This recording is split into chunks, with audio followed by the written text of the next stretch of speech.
Okay, this is a demonstration of how to use the hub, which is a beautiful, efficient means of switching magnets.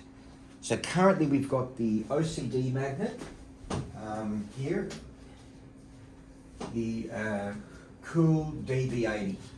And what I'm going to do is I'm going to switch that OCD magnet for the depression magnet.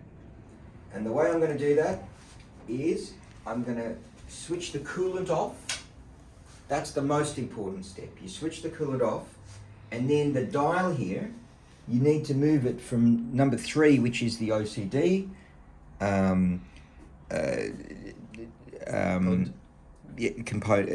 connection, to the depression connection, which is here. So I've turned it on to 2, which is the B65 magnet. So now that I've done that, I can switch the coolant back on again.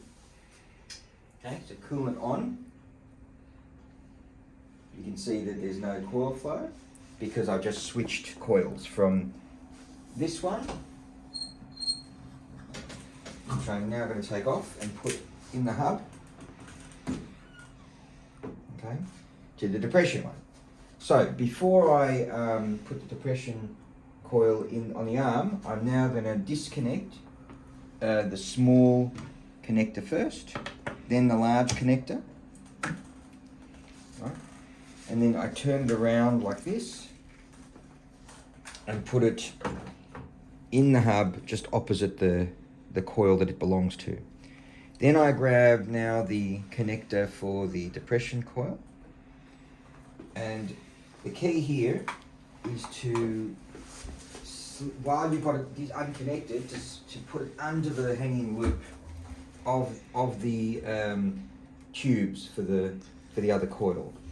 And then this one goes into the machine, large first, then small when you're putting it back in. Notice when I took it out, it's the opposite order. Small one out, big one out. But when you're introducing it, big one in, small one in. And you've noticed it's immediately recognized that I've altered the coil, that I've got the new coil on. Both the connector and the coolant is now switched over.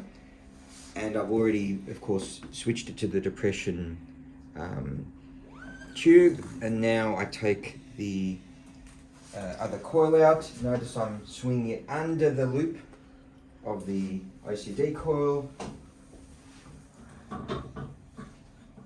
And then voila, ready to go. So I've just switched from the OCD to the depression coil.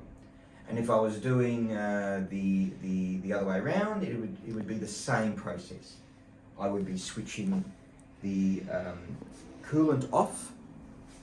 Then I'd be switching this from number 2 to number 3, the OCD coil. Then I'd be removing the coil for the one that's for the depression arm, moving the coil there, and then replacing with this one. First the connector, and then putting the coil on the arm. So that's how you switch the coils now using the hub. The most important thing to remember is never to try to turn this